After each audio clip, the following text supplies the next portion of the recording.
अस्सलाम वालेकुम व्यूअर्स, आज हम बात करेंगे energy crisis of Pakistan. Pakistan में जो एनर्जी के क्राइसिस हैं वो क्यों हैं और ये वाला जो क्राइसिस है वो ख़त्म क्यों नहीं हो रहा। सबसे पहले ओवरव्यू लेते हैं कि ओवरव्यू एनर्जी सेक्टर का है क्या। पाकिस्तान के एनर्जी सेक्टर में बेसिकली किन किन जो भी ऑयल की हैं, हाइडल है, दूसरे प्रोजेक्ट्स हैं, वहाँ से हम एनर्जी प्रोड्यूस कितनी कर रहे हैं। जो हमारी टोटल कैपेसिटी है वो 34 गीगावाट है। उसके अलावा जो हमारी डिस्ट्रीब्यूशन कैपेसिटी है वो 22,000 मेगावाट है। इट मीन्स कि हमारी कैपेसिटी तो ठीक है लेकिन हम डिस्ट्रीब्यूशन में कहीं ना कहीं पे मार खा रहे हैं। उसमें उसके अलावा हम देखते हैं कि कितनी फर्नेस ऑयल में 16%, हाइडल से 27%, नेचुरल गैस 12, LNG 26, कोल 9, रीन्यूएबल 5 और न्यूक्लियर से 5 कर रहे हैं। अब हम देखेंगे कि बेसिकली ये जो एनर्जी है इसमें डाउनफॉल कहाँ पे आ रहा है, कहाँ कहाँ पे हमारी पॉलिसीज जो हैं वो फेल हो रही हैं। एनालिसिस और resource generation coupled with challenges. Resources तो हैं हमारे पास लेकिन उसमें चैलेंजेस क्या क्या हैं जिसकी वजह से हमारा एनर्जी का सेक्टर जो है वो डाउनफॉल का शिकार है। डोमेस्टिक प्रोडक्शन हमारी 137 मिलियन क्यूबिक फीट है। जो एनर्जी के जो गैस के रिजर्व्स हैं हमारे पास वो बलोचिस्तान और सिंध में। अब उस गैस को हम इफेक्टिवली यूज क्यों नहीं कर पा रहे, क्योंकि जो एक तो यह है कि पॉपुलेशन बढ़ रही है, इंडस्ट्रियलाइजेशन हो रही है। इंडस्ट्रियलाइजेशन की वजह से जो हमारा power demand and supply gap है वो आ रहा है। और उसके अलावा जो एनर्जी के रिसोर्सेज, जारी बात है ये रीन्यूएबल एनर्जी नहीं है जो दोबारा न्यू हो जाएगी। डिप्लीट हो रहे हैं, वो कम से कम हो रहे हैं with the passage of time. Industrialisation और फिर हमें LNG इंपोर्ट करना पड़ती है। जब गैस की के ऊपर प्रेशर आता है, मतलब कि जब गैस की कम हो रही है हमारे पास सोर्सेज, तो हमें ऑयल जो है इंपोर्ट करना पड़ता है। तो हम देखते हैं कि हाइडल सेक्टर जो है उसमें क्या शेयर 13% हम प्रोड्यूस कर रहे हैं। जो हमारी जनरेशन कैपेसिटी है वो 7,000 मेगावाट है। और जो कैपेसिटी है बेसिकली जो इंटरनेशनल हाइड्रो पावर एसोसिएशन है उसने कहा कि जो टोटल कैपेसिटी पाकिस्तान में हाइडल से हम जनरेट करते हैं वो 60,000 है। लेकिन हम क्योंकि हमारे पास डैम्स नहीं है, उतनी बजट एलोकेशन नहीं है, और उसके अलावा जो हमारी प्रोविंशलिज्म और पॉलिटिकल इम्पेडिमेंट्स हैं और इंडियन वाटर डिप्लोमेसी है, उसकी वजह से हमारी वो कैपेसिटी हम अचीव नहीं कर पा रहे। हालांकि जो हाइडल जो सोर्स है वो सबसे चीप है। उसके अलावा देखते हैं कि न्यूक्लियर से हम 5% प्रोड्यूस कर रहे हैं। और न्यूक्लियर से हमने प्रोड्यूस कब करना शुरू किया जब पाकिस्तान एटॉमिक एनर्जी कमीशन बना 1955 में। उसके बाद इसके ऊपर काम करना शुरू हुआ पाकिस्तान। कैनूक 1, फिर 2 और 3 इसके ऊपर काम हुआ। अब भी न्यूक्लियर के ऊपर हम काम कर रहे हैं लेकिन इसको चैलेंज कौन सा है। हम यूरेनियम की एनरिचमेंट जो है वह खास लिमिट तक कर सकते हैं। अगर हम ज्यादा करेंगे तो फिर वो न्यूक्लियर आर्सनल्स में बात चली जाती है, तो एक इंटरनेशनल डिप्लोमेसी जो है उसमें इन्वॉल्व हो जाती है। इसलिए हम इसके ऊपर सिर्फ 5% इसे हासिल कर रहे हैं। जो रीन्यूएबल एनर्जी रिसोर्सेज हैं हमारे, उससे हम जो पाकिस्तान ब्यूरो ऑफ स्टैटिस्टिक्स की रिपोर्ट है उससे हम सिर्फ 5% अचीव कर रहे हैं। उसकी रीज़न क्या है, जो हमारी एनर्जी पॉलिसी है वो कहती है कि इससे हम 30% और इसमें ऐड कर सकते हैं, अब विंड और सोलर और बायोमास के जो रिसोर्सेज को यूज़ करते हुए। लेकिन जो हम क्यों नहीं कर पा रहे, बेसिकली चैलेंजेस हमें क्या हैं, क्योंकि इसके ऊपर एक तो हमारा इन्वेस्टमेंट कम है और दूसरा ये कि जब इन्वेस्टमेंट कम होगी उसके अलावा हमें डिवाइसेस उतनी चाहिए। अब हम देखते हैं कि कॉजेज क्या हैं basically shortfall. Overall causes decreasing gas supply and dependence on oil. Gas supply हमारी कम हो रही है, रिन्यूएबल नहीं है, ये कंजम्पशन ज्यादा है, तो फिर हमें ऑयल इंपोर्ट करना पड़ता है। जब हम ऑयल इंपोर्ट करेंगे तो वो सारा जो बर्डन है वो हमारे एक्सचेकर के ऊपर चला जाएगा। जब हमारे एक्सचेकर के ऊपर वजन जाएगा तो हम वो जो हमने इन्वेस्टमेंट करनी थी उस एनर्जी सेक्टर में वो हम कर नहीं पा रहे। सर्कुलर डेट, हमारा सर्कुलर जो गर्दिशी कर्जे हैं वो बढ़ रहे हैं। वो क्यों, वो इसको हम इस तरह से एग्जाम्पलीफाई करते हैं कि टोटल जो यूनिट है अभी प्रोड्यूस होता है कोल से, गैस से, जितने भी हमारे प्रोजेक्ट्स हैं वो 17.25 रुपीज़ का पड़ता है। गवर्नमेंट उसके ऊपर सब्सिडी देती है लोगों को।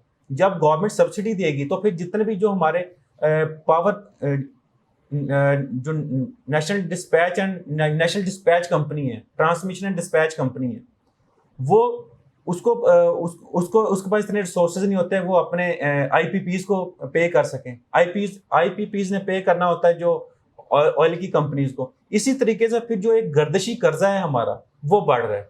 जब गर्दिशी कर्जा बढ़ेगा तो हम जारी बात है प्योरली इन्वेस्टमेंट नहीं कर सकेंगे हमारे उस सेक्टर के ऊपर। यूरिया को इंपोर्ट कर रहे हैं हम। पहले यूरिया की जो फैक्ट्रीज थी वो यहाँ पे काम कर रही थी, लेकिन जब एनर्जी का शॉर्टफॉल आया, उसकी प्रोडक्शन के ऊपर अखराजात ज्यादा होना शुरू हो गए, तो फिर हमें जो यूरिया है वो बाहर से इंपोर्ट करना पड़ा, क्योंकि हम पाकिस्तान एक एग्रीकल्चर कंट्री है, उसका भी फिर एक्सचेकर के ऊपर बर्डन आया। तो फिर हम वो पैसा जो है वो अपने एनर्जी सेक्टर के ऊपर यूज नहीं कर सके। अनरियलिस्टिक पावर टैरिफ्स हैं। अगर हमें कोई भी डिवाइस जो है वो इन्वायरमेंट फ्रेंडली डिवाइस है, उसमें पावर विंड है या सोलर की पैनल्स हैं, वो इंपोर्ट करने पड़ते हैं, उसके ऊपर जो टैरिफ्स हैं वो बहुत ज़्यादा हैं। जब टैरिफ्स ज़्यादा हैं तो फिर इसके ऊपर FDI नहीं आ रही, फॉरेन डायरेक्ट इन्वेस्टमेंट नहीं आ रही। तो इस वजह से वो हमारा ये वाला सेक्टर भी फेल होता जा रहा है कि हम रिन्यूएबल के ऊपर भी काम नहीं कर पा रहे। हाई इनएफिशिएंसीज हैं, जितनी भी हमारी डिस्ट्रीब्यूशन होती है उसमें इनएफिशिएंसी है। जो हमारे प्लांट्स लगे हुए हैं वो बहुत पुराने हैं, जिसकी वजह से जो एनर्जी है वो आगे नहीं जा सकती। मतलब कि ये इनएफिशिएंसी है जो जिसके ऊपर गवर्नमेंट को, हर सक्सेसिव गवर्नमेंट को काम करना चाहिए। लो पेमेंट रिकवरीज है, मतलब कि अगर बिल गया है उसके ऊपर, उसमें थेफ्ट है और जितनी जितनी बिल जो आनी चाहिए उसके ऊपर रिकवरी वो नहीं आ पा रही। अब नेक्स्ट देखते हैं कि government inability to manage subsidies जब देती है गवर्नमेंट, उसको फिर मैनेज नहीं कर पा रही दूसरे रेवेन्यू को जनरेट करते हुए, तो फिर बर्डन जारी बात है वो फिर शेयर नहीं होता, उसी के ऊपर आता रहता है। Barriers to future energy sector investment. दूसरे जो फ्यूचर एनर्जी सेक्टर के इन्वेस्टमेंट्स के जो हमारे प्रोग्राम्स हैं रिन्यूएबल के हैं, उसके ऊपर हम नहीं कर पा रहे, क्योंकि बैरियर्स उसमें क्या है, जो हमारे प्रोसेसेस हैं वो बड़े लेंथी हैं। किसी भी अगर कंपनी ने आके इन्वेस्टमेंट करनी है, वो सबसे पहले आके वो देखती है कि हमें मतलब गवर्नमेंट के जो प्रोसेसेस हैं उनको इतना लेंथी है, तो फिर हम वो किस तरह से करेंगे। वो अपने आप को उसमें जो हमारी पावर इंडस्ट्रीज हैं उसमें वो अपने आप को नहीं करवा पा रहे। Failure of government investment policy. Government की इन्वेस्टमेंट जो पॉलिसीज हैं वो सक्सेसफुली फेल हो रही हैं इसके ऊपर। उसके अलावा लो रिन्यूएबल कलेक्शन है, सर्कुलर डेट है, failure to exploit cleaner coal based energy generation.